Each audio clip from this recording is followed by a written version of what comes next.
नमस्कार दोस्तों, कैसे हैं आप लोग। आशा करती हूँ आप लोग बहुत अच्छे होंगे। आज हम बात करेंगे यूपी की नदियां और उनके तंत्र के बारे में। तो चलिए शुरू करते हैं। अगर हम बात करें यूपी की नदियों को उद्गम के आधार पे तीन आधारों पे बांटते हैं। एक हिमालयी नदी होती है, एक मैदानी नदी होती है और एक दक्षिणी पठारी नदी होती है। अगर हम हिमालयी नदी की बात करें तो ये हिमालय के ग्लेशियर से निकलती है, जिसके कारण से ये सदा नीरा अर्थात इसमें हमेशा पानी देखने को मिलता है। एग्जाम्पल गंगा, यमुना, काली, रामगंगा, घाघरा और गंडक नदी। अब हम बात करें मैदानी नदियों के बारे में तो ये झील, दलदल और मैदानी इलाके से इसका उद्गम देखते हैं। इसका एग्जाम्पल की बात करें गोमती और वरुणा, जिसमें जो गोमती नदी है ये फुलहर झील से इसका उद्गम देखने को मिलता है। बात करें दक्षिणी पठारी नदियों के बारे में तो चंबल, बेतवा, केन और सोन। ठीक है, अब हम बात करेंगे उत्तर प्रदेश की मुख्य नदी गंगा नदी के बारे में। इसका उद्गम की बात करें तो कहां से होता है, गंगोत्री ग्लेशियर से भागीरथी के रूप में होता है। फिर जब आगे ये देवप्रयाग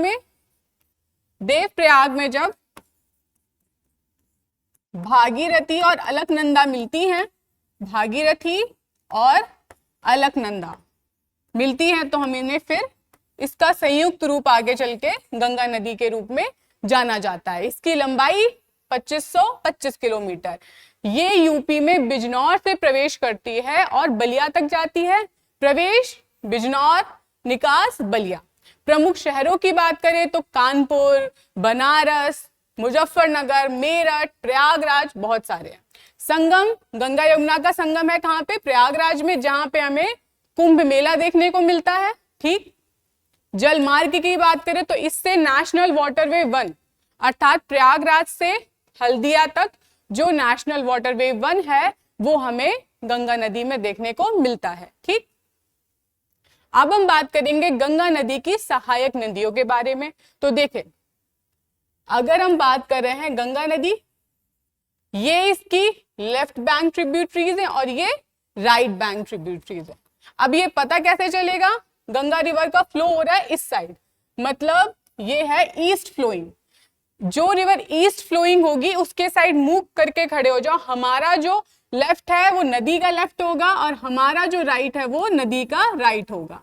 ठीक, लेफ्ट बैंक में गंगा की फर्स्ट रामगंगा, फिर गोमती, घाघरा, देखो इसमें गंगा से तो रामगंगा, इसमें खुद ही वो गंगा शब्द आ रहा है।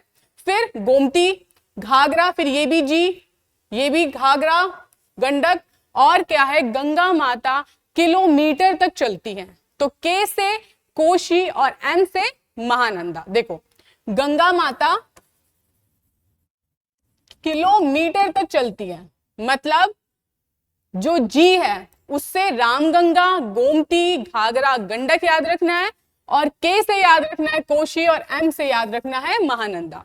अब बात करेंगे इसके लेफ्ट बैंक के ट्रिब्यूटरीज के बारे में।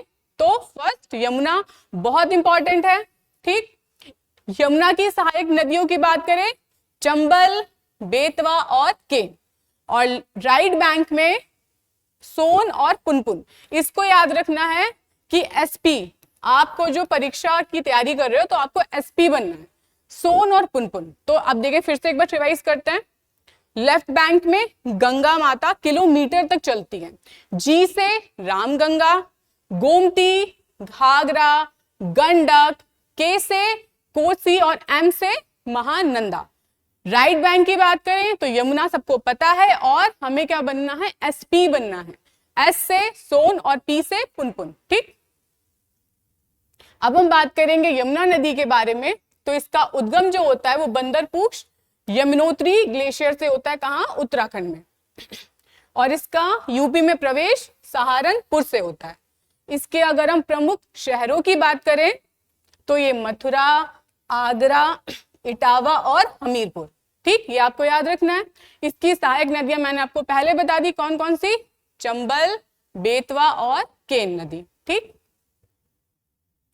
अब बात करेंगे गोमती नदी के बारे में, जो कि यूपी की एक बहुत महत्वपूर्ण नदी है, क्योंकि हमारा जो लखनऊ है, सुल्तानपुर है और जौनपुर, ये शहर इस नदी के किनारे बसे हुए हैं। ठीक है, इसका उद्गम फुलहर झील पीलीभीत से होता है, ये आपको याद रखना है क्योंकि इसका जो उद्गम है वो मैदानी इलाके से होता है और ये हमारा PYQ भी है।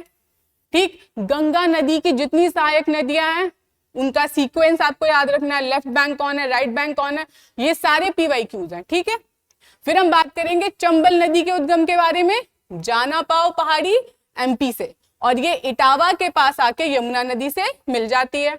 अब बात करेंगे केन नदी के बारे में, तो का से याद रखना, केन और का से कैमूर की पहाड़ी। ठीक, और ये बांदा के पास यमुना नदी में मिलती है। फिर बात करेंगे बेतवा नदी, बा से बेतवा, बा से विंध्य पहाड़ियां, बा से बेतवा, बा से विंध्य पहाड़ियां, का से केन, का से कैमूर, क्योंकि देखो इतने सारे नाम है ना, तो कुछ ना कुछ ट्रिक्स के थ्रू हमें याद रखना पड़ेगा। फिर हम बात करें सोन नदी की, तो अमरकंटक पहाड़ी मध्य प्रदेश। फिर हम बात करेंगे इसके सांस्कृतिक महत्व के बारे में, जो घाघरा है उसको हम सरयू नदी भी कहते हैं और उसके किनारे अयोध्या स्थापित है, ये आपको जरूर याद रखना है। ठीक है, हम बात करेंगे केन बेतवा लिंक के बारे में। जो केन बेतवा लिंक परियोजना है वो यूपी और MP के बीच में संयुक्त परियोजना है। ठीक, इसमें हम पन्ना टाइगर रिजर्व भी देखते हैं, ये आपको बहुत इंपॉर्टेंट फैक्ट है। ठीक, और यूपी और MP की संयुक्त परियोजना है ये। ठीक, अब बात करेंगे कर्मनाशा नदी के बारे में। इसकी विशेषता यह है कि ये यूपी और बिहार के बीच में प्राकृतिक सीमा बनाती है। ठीक, यूपी और बिहार के बीच में कौन सी नदी है जो प्राकृतिक सीमा बना रही है? कर्मनाशा रिवर। ठीक, अब हमने ये पूरा इसका समअप होगा। गंगा नदी उद्गम गंगोत्री भागीरथी के रूप में बताया आपको। देवप्रयाग में जाके जब भागीरथी और अलकनंदा मिलेंगी तो फिर बनेंगी हमारी गंगा माता। ठीक, इसका प्रकार ये हिमालयी नदी है, बिजनौर से प्रवेश करेगी और बलिया तक जाएगी और इसमें संगम देखने को मिलता है जो कि प्रयागराज में। बात करेंगे यमुना नदी की, तो ये यमुनोत्री ग्लेशियर, बंदरपूछ, और ये हिमालयी नदी है, ये इटावा हमीरपुर होते हुए प्रयागराज के संगम में मिल जाती है। ठीक, गोमती की बात करेंगे तो मैंने बताया ये एक मैदानी नदी है। क्यों? क्योंकि ये पीलीभीत की जो फुलहर झील है वहां से निकलती है, मैदानी नदी है, और लखनऊ, जौनपुर, सुल्तानपुर इसके किनारे बसे हुए हैं। बात करें चंबल रिवर के बारे में, तो ये जाना पाओ पहाड़ी, देखो चा और जा इस तरीके से देख लो, चा से मतलब चंबल, जा से जाना पाओ पहाड़ी, और ये है MP में नदी कौन सा प्रकार? पठारी प्रकार, और इटावा के पास यमुना में संगम है। केन की बात करें तो मैंने बताया का से केन और का से कैमूर की पहाड़ी, पठारी नदी है, बांदा के पास यमुना में मिलती है।